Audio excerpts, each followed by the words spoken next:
is good in West LA. You need a minimum of $40,000 a year income if you have a rent-controlled apartment. $60,000 if you're married with a kid. That's the absolute minimum. But if you're careful with your money and you exceed those minimums, then you can have a pretty good life. So what makes for a good life? I think being able to control your own destiny. So having some autonomy at work, I think that makes for a good life. So you don't want a boss who tells you how to run the photocopy machine or constantly micromanaging you. You never read a book called How to Micromanage for Success. So having autonomy at work, I think that's a key ingredient in a good life. Of course, earning money, having a sense of prosperity, being able to buy the books you want to read and buy some music and go to some movies, and just not feeling desperate about money. So managing your resources, that's essential for a good life. Being part of a community, so thriving Orthodox Jewish community. In Los Angeles, it has two main centers in Pico Robertson, which used to be the modern Orthodox stronghold, but is becoming more Haredi and more Chabad with each passing day. And then the traditional Orthodox are centered in Fairfax, La Brea area. But being part of this community has been essential for my happiness. Finding places to volunteer, ways to contribute, paying my way, not needing to take charity. Like if you can hold your head up and contribute to the community, then if you're at all a normal, decent person, you make friends. Friends really make the trip through life a lot easier. And I found nothing like Orthodox Judaism for a way of helping you to bond with other people. You have morning prayer, afternoon prayer, evening prayer, holidays, you have the Sabbath, you have Torah study classes, you have musical concerts, and just so much going on, so many ways to connect. Life is lived with the community in Orthodox Judaism.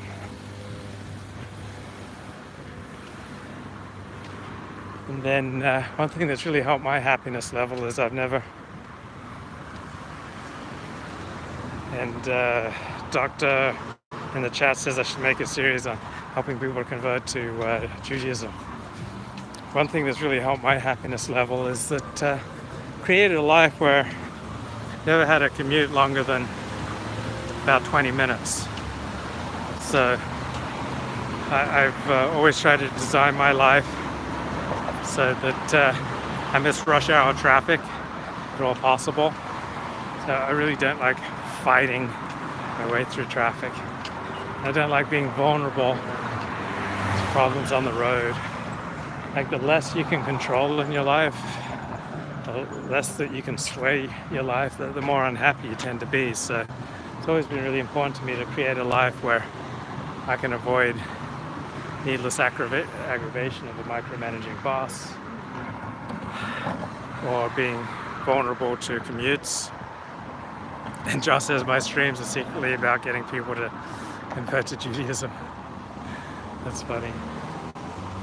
So for many people, religious conversion is the equivalent of doing a geographic.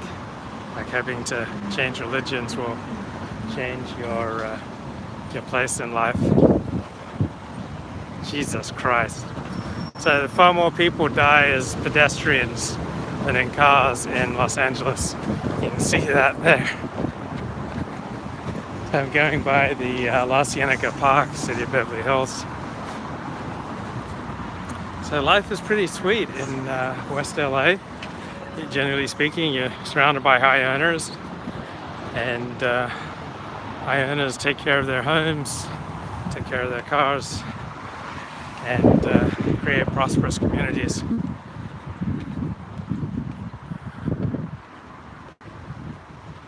So here's one of my favorite parks. They took the basketball courts out of these parks years ago because they were attracting a bad element. So this is La Cienega Boulevard. We're in Beverly Hills, and this is a big library for the motion picture industry, the Academy of Motion Picture Arts and Sciences.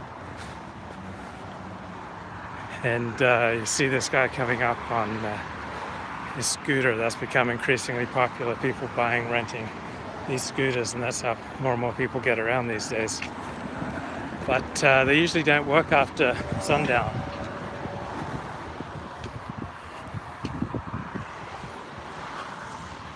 That's the LFP building coming up. So we're heading into the bowels of Beverly Hills. So friends, community, autonomy at work, having control over your circumstances. Like if you have a neighbor who's unpredictably screaming, making noise, creating disruption, obviously that takes a huge toll. I hate that. I like a really nice, quiet, pleasant neighborhood, courteous neighbors. I don't like unpredictable screaming, loud music.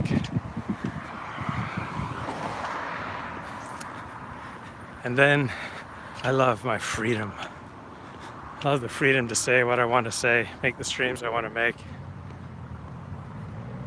Yeah, look at that Anglo splendor, Beverly Hills. I think more than half the population of Beverly Hills is Jewish. But prior to World War II, Los Angeles was the most Anglo-Saxon city in the United States. I'm really happy I've created a life where I can speak freely. I'm not under anyone's thumb. I have clients. I have multiple sources of income. And that's been key for my happiness. I've been blogging for 21 years, and most of that time I've been able to say what I want to say. That feels great and connects me with like-minded people. I love the sunshine. So we have about 330 days of sun here in West LA. So more than 9 days out of 10 you got sunshine. I love the light. I love the quality of the light in Los Angeles.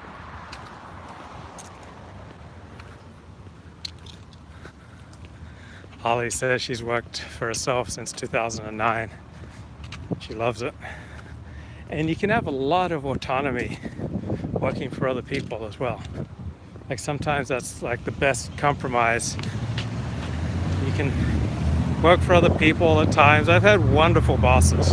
It's wonderful. There's no micromanaging. Half the bosses I've had, I felt no need to try to put me down to show that they were smarter. Or a lot of bosses I've had just giving me autonomy to do things that I needed to do on their behalf. All they wanted was the job get done. If I had a dental appointment, I could take off. So I've enjoyed working for myself, and I've enjoyed working for bosses who don't micromanage. But also had my share of abusive bosses. And can't always let that go when you just walk out of the workplace. Particularly if you have a boss who calls you off work hours and you dread the angry phone calls, the text messages. I've had bosses where I'd be spending much of my non-work time thinking about how to reply to them or deal with them. Of course, if you've got an angry, volatile, abusive boss, you're dealing with an addict and you can't control them. and that's certainly taken a toll on my happiness at times. There's nothing like having some money in the bank and multiple sources of income, and letting go of abusive clients, abusive bosses, unpredictable people who don't pay on time. So 12-step work has really helped me find some peace of mind and clarity, and given me the strength to do a lot of things I couldn't do on my own, such as to let go of abusive bosses and abusive clients, to recognize it, and to develop boundaries, and just who needs the aggravation? And create a life where I can say what I want to say, do what I want to do, go where I want to go, with whomever I want to do it to. So up ahead you'll see the Hollywood Hills coming up on La Cienega and Wilshire Boulevard. And I like this, it's clean. It's a ton of new construction in LA. LA is booming. And west of here, it's just nice. It's good people, clean neighborhoods, safe neighborhoods. And you can avoid the rush hour traffic. If you don't have a hellish commute, then life can be pretty smooth. There's a great Los Angeles public library system, which when I was poor I took much more advantage of. Now I can just buy the things I want to read, want to see, tickling 6 figures in my income. But to get to a place of peace, I had to realize that some of my problems I couldn't conquer them on my own. So I had to get to that place where I could surrender, at least be open to a new way of doing things. So when I first went to 12-step meetings, I didn't really buy that step surrender thing, but I could tell that the meetings made me feel better, so I just kept going. And step 2 was turn your life over to God, and I'd already theoretically done that with my conversion to Judaism, but it's like, oh, okay, yeah, I can buy that. Step 3, turn your life over to God. Okay. 3rd step prayer, God, I offer myself to you to build with me and to do with me as I will. Leave me in the bondage of self, that I may better do thy will. Take away my difficulties, the victory over them may bear witness to thy love, thy power, thy way of life. May I do thy will always. Like a good orienting prayer, like really good to say in the morning. Just puts first things first, and sobering, provides a nice clarity.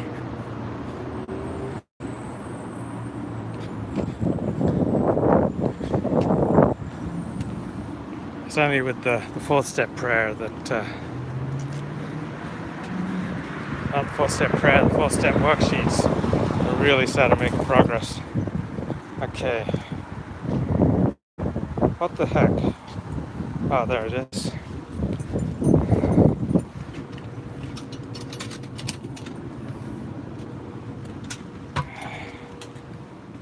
Okay, get my mail.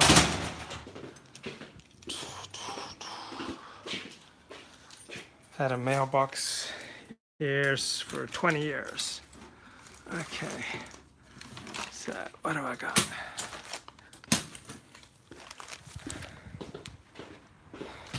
Okay, I've got checks. Checks are good. Don't need that. Don't need that. Okay, don't need that.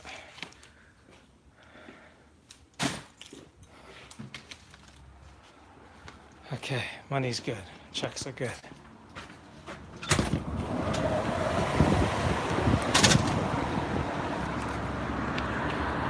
heading back down Worcester Boulevard. Maybe take a walk to Beverly Hills.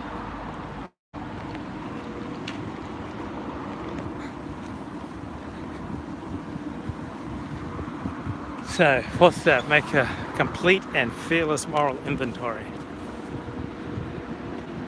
And heard in the meetings that this is where you write down everyone you resent. And just that act of doing that, writing down everyone I resent, it just kind of clarified things. Like, oh, it wasn't this like vague, amorphous burden that I was carrying around. It was clear. Okay, I resent these former employers. I resent these former girlfriends. I resent these people at synagogue who said mean things. I resent these people who cost me various professional opportunities. I resent these rabbis in synagogues for asking me to move on. And so just writing down this list was tremendously clarifying. And then next column was what did they do?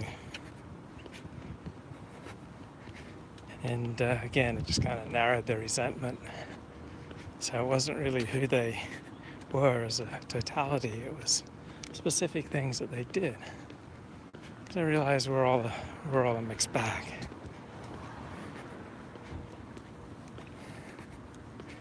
And then next column was which part of my life did they affect?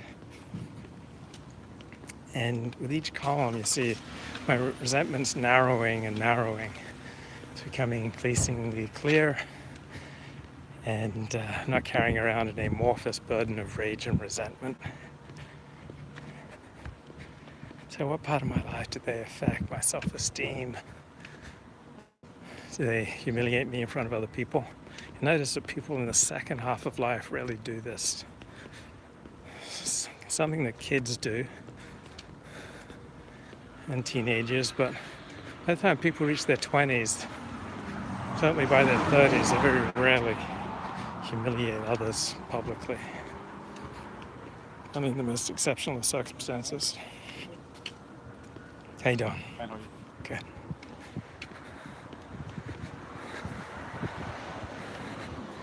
And then the next column was, what role did I play? In almost all cases of my resentments, I played a significant role. Like this is something typical. I'll taunt someone on politics or religion. And then they react in a way that is a lot stronger, more intense than I wanted. And we got this negative spiral going that I started. So every time I have an unpleasant interaction, I ask myself, where was I responsible? Like, what did I do? And often it's because I was careless or sloppy, selfish, self-seeking, self-aggrandizing, or I was chasing highs. So that's the thing about 12-step work. You start off with one addiction, let's say it's porn addiction. You go to a meeting and you treat that, and then suddenly you find yourself addicted to posting on Facebook and triggering people on Facebook, so that you're waking up at 1 a.m. to check whether or not some acquaintance is still friends with you on Facebook. So I was in that spiral. And then you move from having this addictive need to seduce women to just like flirting with them, like flirting with the checkout clerk, and like flirting with a woman who checks you in at yoga, and flirting with married women at work. And you're just like chasing that little high that you get from flirting.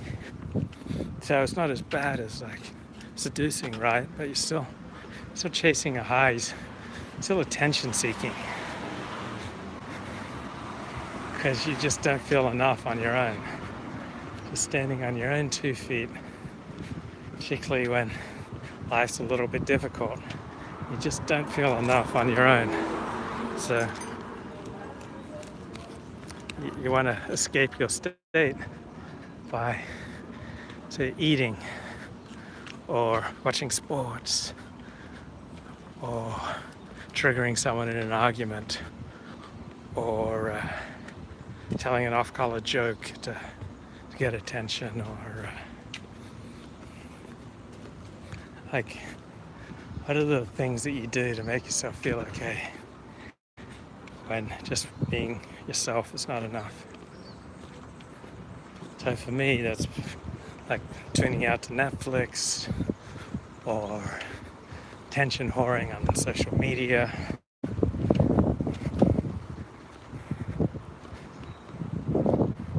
Or watching sports, or it used to be extreme exercise.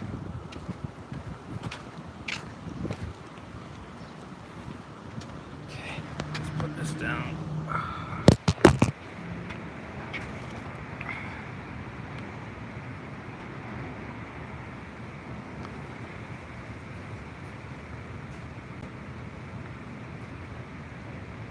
So I chase these highs. I could change my religion to try to feel better. I'd get into extreme politics to try to feel better.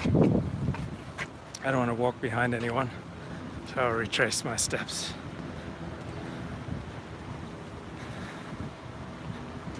Or just saying extreme statements, just trying to shock people, provoke people, just so that I could get other people to tell me who I am. Kind of spent much of my life trying to provoke other people into telling me who I am. And everybody who's in my life for any period of time, they're always driven to set boundaries up on me, which I took very badly.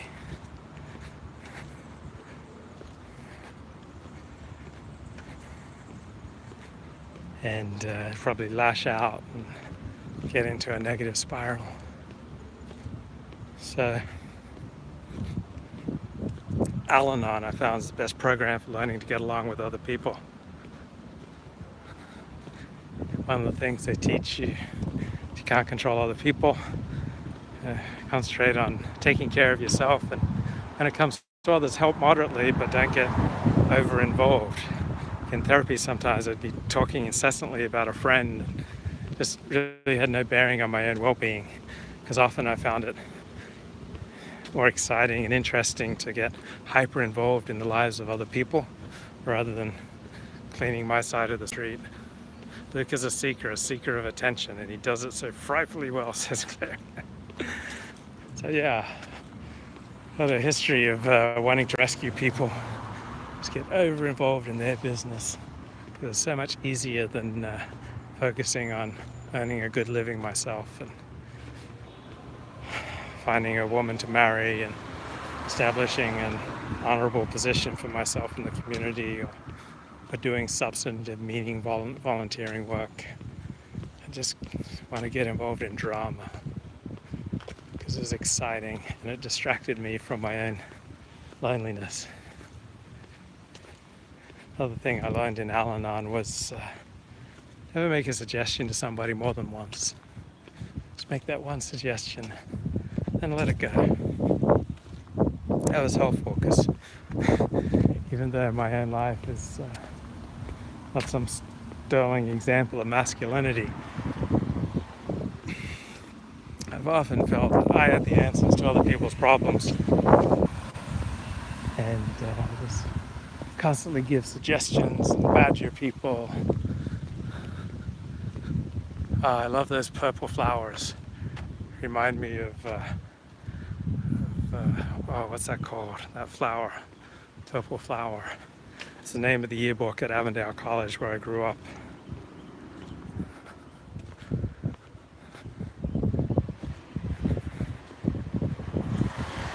And so just adopting that one-time rule really helped. Not that I've fully lived up to it, but kind of helped me let go of my desire to fix and badger and improve other people. Just make the suggestion once. Then realized that I had an addictive need to drama. That type of people I brought into my life were a reflection of my own self, my own brokenness. Sometimes I was desirous of rescuing others, and other times I was desirous of others rescuing me. But either way, those symptoms of the same sickness.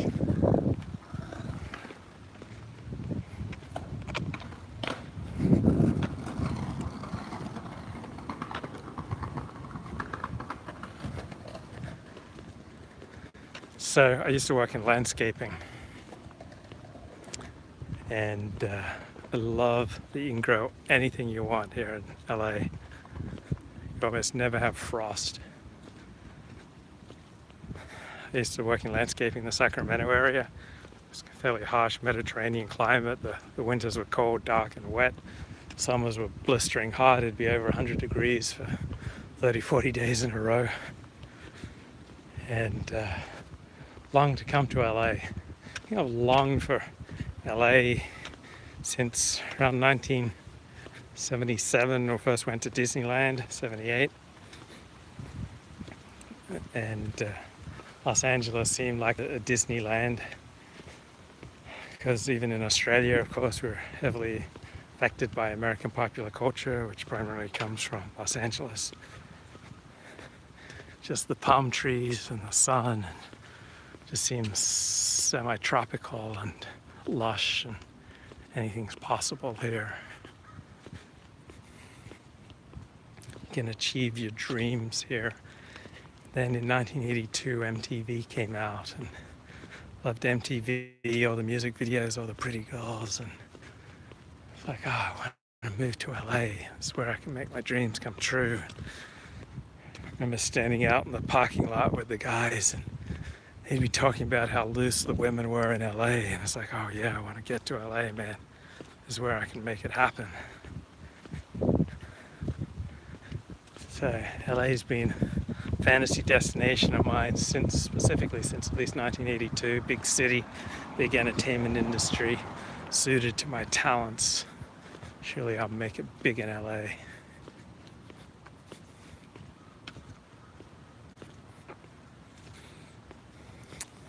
And I got accepted into UCLA in fall of 1987. But by the time I arrived at UCLA in August of 1988, I'd been quite ill for 6 months. So I could barely crawl my way through one school year at UCLA. And my LA fantasy had to be postponed as I crawled back home to live with my parents in remote Northern California.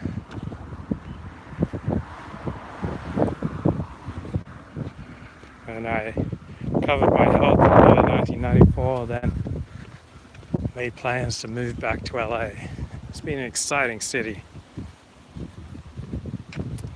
Love being able to go to parties with writers, go to readings.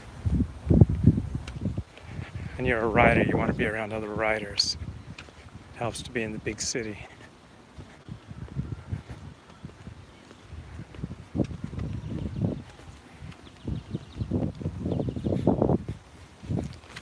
So I always like to bring notes with me. Okay, tools from Underowners Anonymous. Time recording. We must be conscious of how we spend our time. We keep a written record to increase awareness and support our focus on goals and the actions required to achieve them. Great tool. So is LA still exciting? Yeah. It is for me.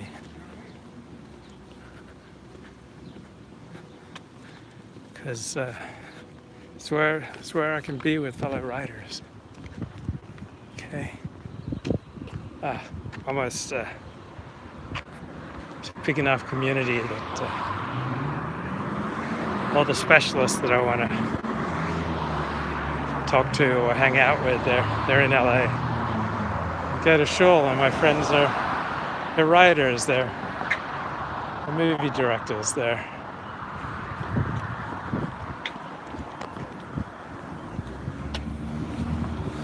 producers, professors at UCLA.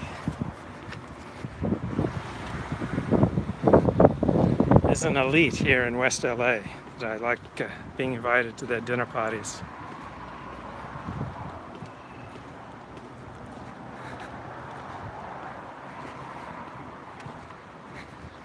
Okay, let me go back to tool number 1. Tool really helped me get my life on track. Must be conscious of how we spend our time. We keep a written record to increase awareness, support our focus on goals and the actions required to achieve them. We must be conscious of how we spend our time. So that began with I just write down in my notebook what time it is. So now it's like at 1:15 p.m. approximately, and I'm out for a walk, enjoying a beautiful 4th of July, and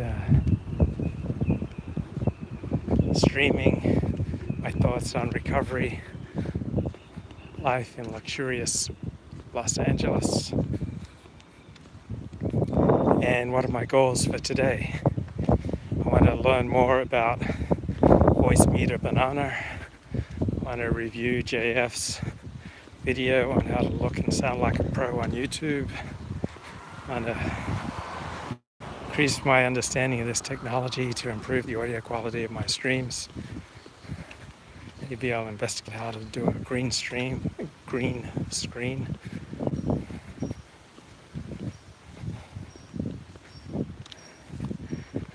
Technology is daunting for me. It provokes anxiety, rage, and despair. But I can just learn a little bit at a time. I take in big doses when there's a big steep learning curve, then I just need to take breaks, get support, reach out to people in one of my 12-step programs.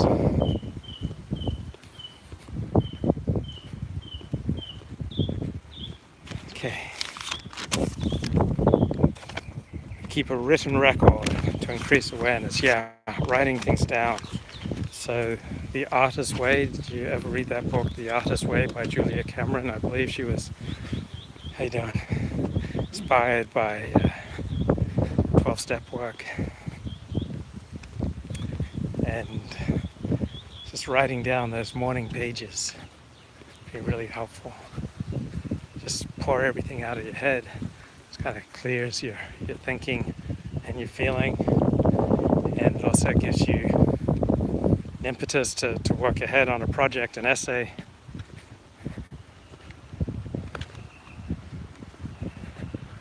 The first draft is always the most raw. So just pouring everything out that's in your head. Just writing, say, 3 pages every morning, which I've been able to do at various times. That's been a great tool for my life, keeping a written record of how I spend my time.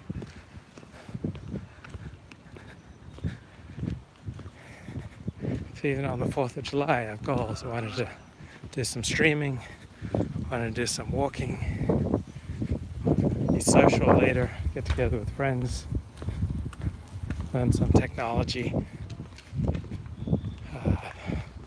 Wanted to research Amy Wax, the University of Pennsylvania law professor. I want to research more of her work. Brilliant woman. She's trained as a medical doctor and a lawyer. So that's on my agenda for today. And increase awareness. So under-earning and debting and poverty. These are diseases of vagueness. So when I track my income, track my spending, track how I use my time, the opposite of vagueness. So God is in the details. I find God just tracking my time, just writing these things down, getting exact. getting precise. We're coming up on Olympic Boulevard. Oh man, dropped my sheet. Okay. Just like to have these sheets in my pocket. Okay. Support our focus on goals and the actions required to achieve them. Yeah, we need to have goals in all areas of our lives. Otherwise, we just drift. Otherwise, I just drift. So I write down my goals. Establish benchmarks on moving towards my goals. Being precise.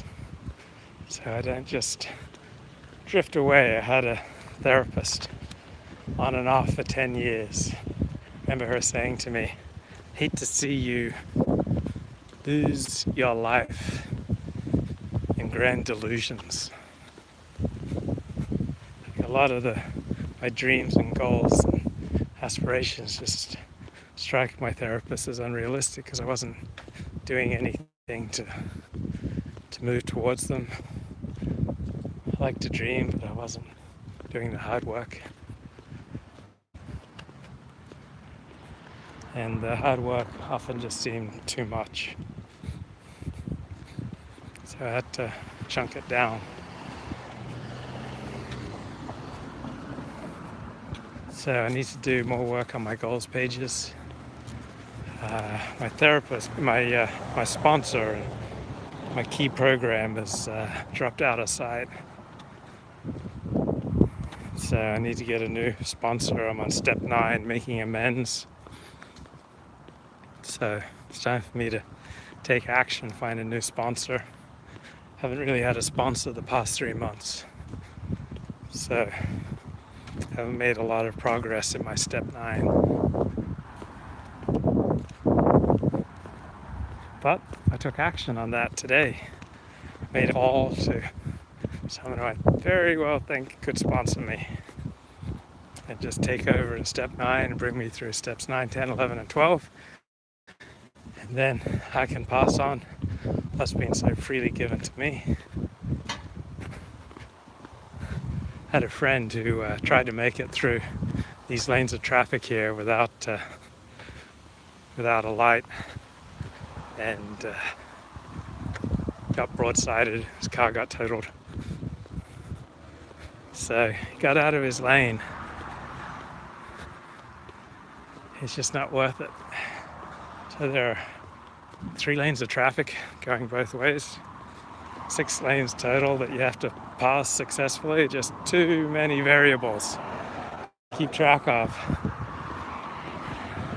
So I'm going to be a good boy. I'm going to walk to the light. I'm going to stay in my lane, follow the rules.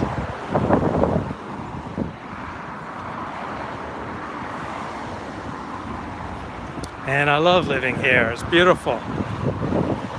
Had a close friend from Australia. He's been coming to see me over the past 30 years I've been in LA. She said, I never could understand why you wanted to live in LA, but now I finally understand. Because it's beautiful. All my friends are here, my support system's here, my therapy center is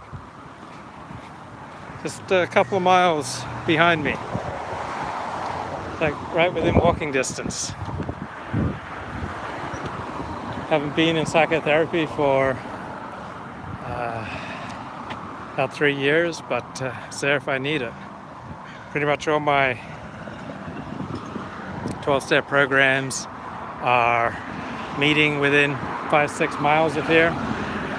My clients within 5 miles of here. Make my money within 5 miles of here. I get my groceries delivered to me most of the time.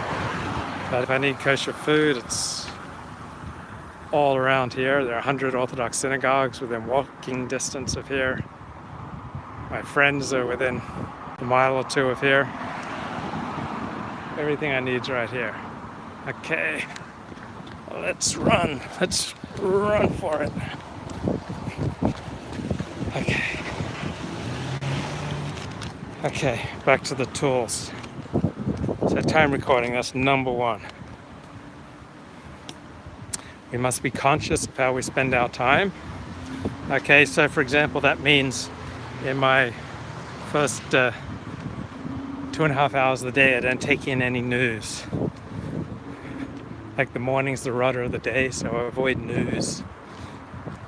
Instead, I concentrate on more spiritual things like prayer, Torah study, meditation, 12-step meetings, outreach calls to other 12-step people. I stay away from toxic, depressed people if I possibly can the first few hours of the day. Also, I realize that my willpower goes down as I progress through the day. So anything important, tackle it early on after my spiritual work. And I also now I get a little burst of willpower after I eat a meal. So if I need to tackle something difficult or something to eat, then tackle it. And then wind down. I need at least an hour to wind down before falling asleep. So that's my free time, my indulgence time. Watch a documentary or something.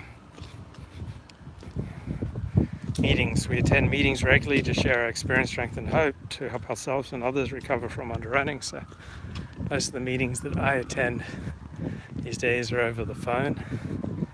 Just more convenient with my schedule, as I'm not in the active throes of my addictions right now. Phone meetings just seem to be doing the trick. Sponsorship. We actively seek sponsorship with someone who's worked the 12 steps and is willing to guide us in our recovery. So yeah, I took steps this morning. Made calls to someone who I think will be my new sponsor. Possession consciousness. Routinely discard what no longer serves us to foster a belief that life is plentiful. We'll be able to provide ourselves with what we need. So I did some massive possession consciousness on Sunday. Threw out a bunch of stuff. Cleaned up my room. You see that sweet new desk I've got underneath that sweet new standing desk that I've got. So I had to pay a tech to come to me twice to help me with my new setup.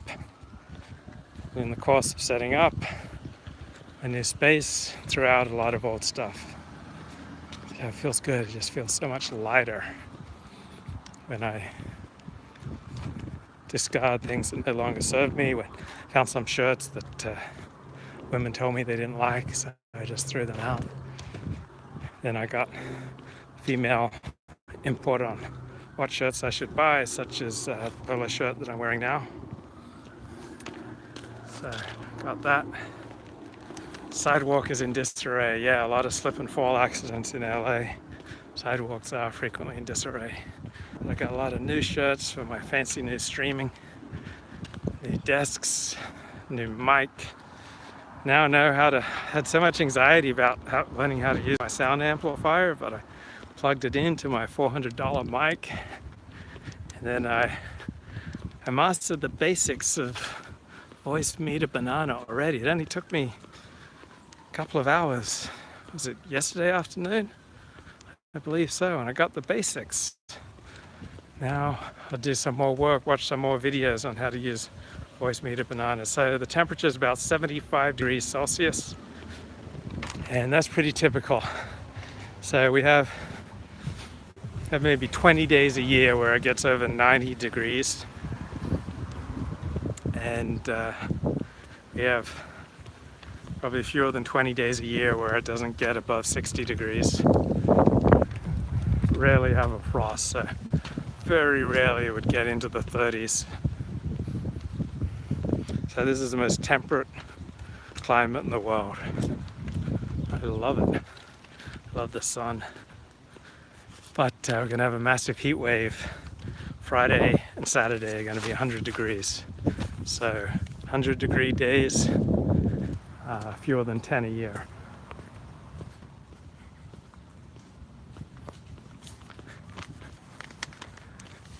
Some of LA's finest porta potties coming up. A lot of construction. This is Pico Robertson neighborhood. This is the Orthodox stronghold.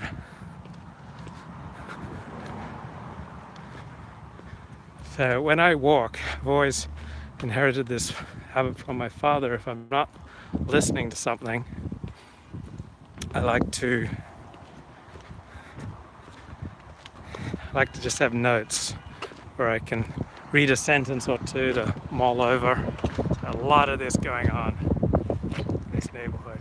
A lot of construction. So a lot of one-story, two-story apartment buildings being torn down, replaced with 4- and 5-story condos. So I could buy a condo for $700,000, 2 bedrooms in this neighborhood. Not a bad deal. Maybe I'll do that. Condo owner. This is the Pinto Shore. It's for Sephardic Jews from Pico and Bedford. No one can afford to live there anymore? Sure you can. You just have to be willing to spend 40-50% of your income on your housing.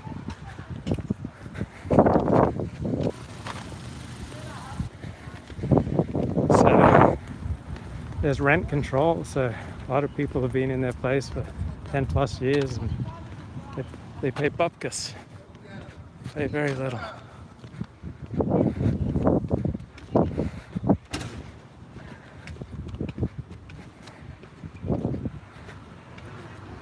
But people are very reluctant to leave their rent-controlled apartments.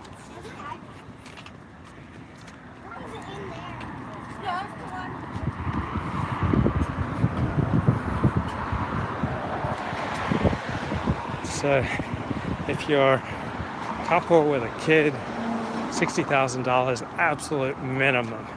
Try to scrape by here in Pico Robertson.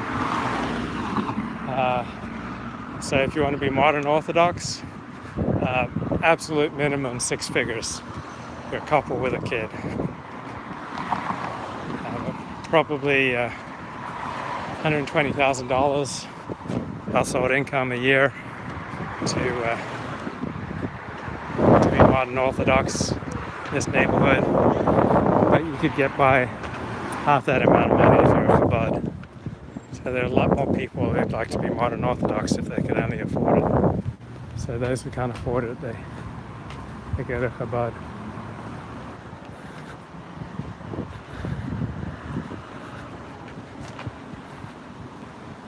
The neighborhood's thriving. It's becoming more Jewish. So Eilat Market's been there for decades, and then Glatt Mart's been there for about 10 years. So Eilat Market's the dirtier version of Glatt Mart. Glatt Market's much more Persian. It's less expensive. And coming up on the corner of Pico and Robertson, famous Pico Robertson corridor, there's a Starbucks. I know at least 3 instances in the past 7 years where a car has just plowed into this Starbucks. I don't believe anyone was ever hurt on any of these instances.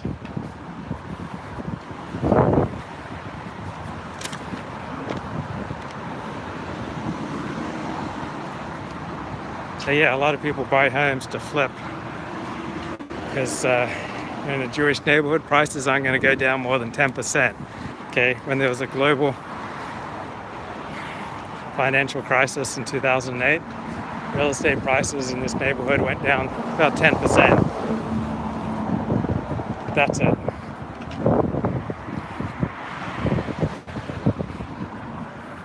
So right now prices are just holding steady. Got interest rates going up. So here's the fancy new Starbucks.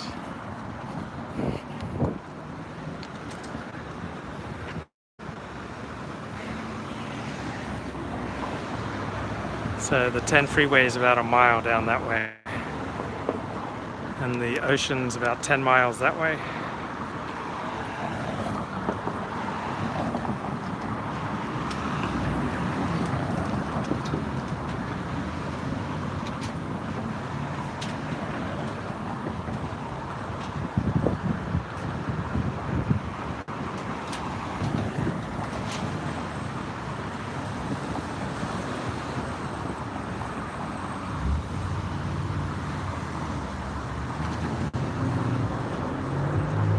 you can see why so many pedestrians get hurt. Cars whip around, knock you over. Friends going to shul have been hit. Cars sped off. One friend of mine suffered like bleeding on the brain from being hit by a car. Didn't get the driver's information, so he's stuck with very serious injuries for months and months and months, trying to recover from reckless driver. So you have to be very careful crossing the street. A lot of drivers are not careful at all. Okay. Tool number 5, service. Giving service is vital to our recovery, is through service to others, to the fellowship that we keep what has been so generously given to us. So I've expanded my definition of service to include simply going to meetings. Sometimes that's just being of service, sitting, listening to other people, taking outreach calls. That's being of service. Setting up the chairs before a meeting, giving people rides to or from a meeting. These are all small ways of being a service that kind of start to get you into being a service mindset. Because the more you serve other people, then the more prosperity you can bring into your own life. So even behind the barber shop here, you got a Torah center. So this is Los Angeles, and Whitworth up ahead.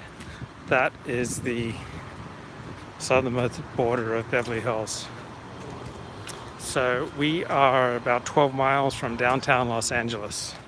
So downtown is that way, about 12 miles, and the beach is that way, about 10 miles. And the Hollywood Hills are about 8 miles that way. And then the 10 freeway is about a mile behind me. And USC is about 10 miles away. That's south central Los Angeles. About 3/4 of a mile behind me is where the black neighborhood begins. And most of the breaking and entering and crime committed in this neighborhood is by blacks coming from the south. Often on Friday nights there'll be roving packs of them. They don't realize that Orthodox Jews don't carry money on the Sabbath, so it's a very rude surprise when they rob an Orthodox Jew on the Sabbath. Some Orthodox Jews carry a $20 bill just to appease the bandits' rage, so you don't get hurt. So it's pikuach nefesh, even though technically according to Jewish law you're not allowed to carry money on the Sabbath. But pikuach nefesh, to save your life, then some people will do it just to provide that little bit of relief to your robber. So I've never been robbed. Okay, step 6, UA tool 6. Set goals for all aspects of our lives, write them down, measure our progress, reward achievement. Yeah, that takes some work. Set goals for all aspects of our lives, write them down, measure our progress, reward achievement. Okay, I gotta do a lot more work on that. Obviously, I'm not making any progress on my goal towards getting married, having kids. So I need to write that down, measure my progress. Am I going on dates? Like, people do set me up. Times in the Orthodox Jewish community, matchmaking is a big value. And yeah, they even try to matchmake converts. Once you're in the tribe, you're in. I mean, if you're regarded as part of the community, people try to set you up. Obviously, some people have much better prospects than others. Obviously, it's a lot easier to set up a 22-year-old and a 32-year-old than a 52-year-old like me.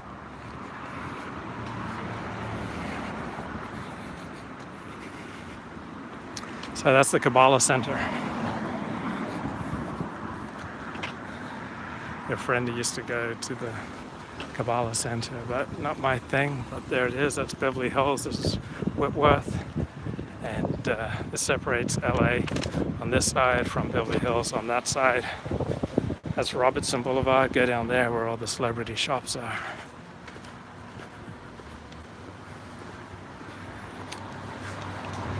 Okay, Tool 7, action meetings. We organize action meetings with other members to discuss our earning concerns and to generate actions that will bring more prosperity into our lives. So it's always good to get feedback from other people, because we all have blind spots. I remember one Sunday morning, I was driving up PCH with my girlfriend and feeling happy. I passed a car, and in passing the car, I was in the oncoming lane. And for some reason, I thought it was a 2-lane heading in my direction. But no, she tapped on the dashboard to tell me to move over. So I was blind that I was driving along in oncoming traffic lane. That's why we need other people. I remember once come back from Australia with my stepmother, and she was driving, and I felt something was wrong, but I didn't articulate it. And then suddenly she came around a corner, and there was another car heading in her direction, and realized we were in the wrong lane. We're in the oncoming traffic lane. She was driving on the side of the street that you use in Australia, but would be totally wrong in America. And the other driver stopped and wanted to check to see if she was drunk.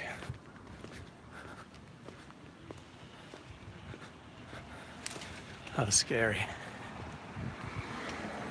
So we need other people sometimes to help us stay in our lane. Action partner, we connect regularly with action partners regarding earning concerns, provide each other with accountability, continuity, and support. So action partners rarely last very long, because you probably soon get on each other's nerves. If you've got an action partner who's depressed, or if you've got an action partner who's not making much progress in the program, then probably don't want to be talking to them every day. But some people click and connect, and they're action partners for years. It's very rare. Usually you run through your action partners in a few weeks, maybe a couple of months max. Understandably, a lot of people who enter these 12-step programs are chronically depressed. Some of them have worked the 12 steps or even sponsoring, but they're still depressed. So it's a real burden having that as your action partner every day. So particularly in the morning, that's really the only time I have to talk to an action partner. So I don't want someone who's chronically depressed. So solvency, tool number 9, we do not debt one day at a time. Debting leads to underrunning. Tool 10, communication. Contact other UA members to seek support to diminish isolation and to reinforce our commitments to action.